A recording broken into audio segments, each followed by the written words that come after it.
Doctors in the Bay Area tracking a different flu strain that's taking over current flu cases. It's influenza A. It's now making its rounds, circulating throughout our community. ABC Action News reporter Larissa Scott joins us now in studio to explain. A lot of folks feeling under the weather, Larissa. Yeah, they are. We all probably know somebody who's been sick recently, and that's because the CDC reports that seasonal flu activity is up in most parts of the country. Doctors tell me influenza A is fueling this spread.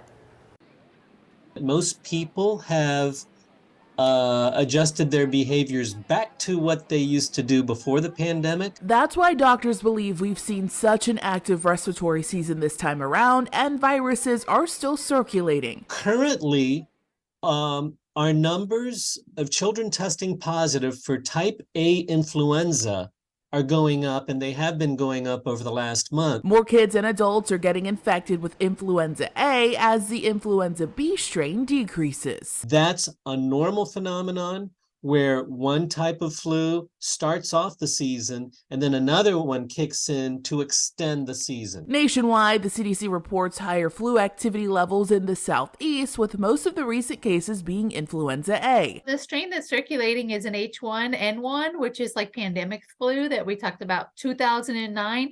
That strain has been in the vaccine since 2009. And so it was a good match. If you're vaccinated this year, you had good coverage against this particular strain. Because we're now seeing a different flu strain take over, doctors are encouraging people who haven't been vaccinated yet to get vaccinated. Even if you had the flu earlier this season, you can still get infected with a different strain. So if you had influenza B, you can get influenza A and vice versa. And the vaccine can provide extra protection against the strain of flu that you didn't have already. And doctors are encouraging extra hand washing right now. That's because they tell me you're most likely to catch the flu by touching an infected object.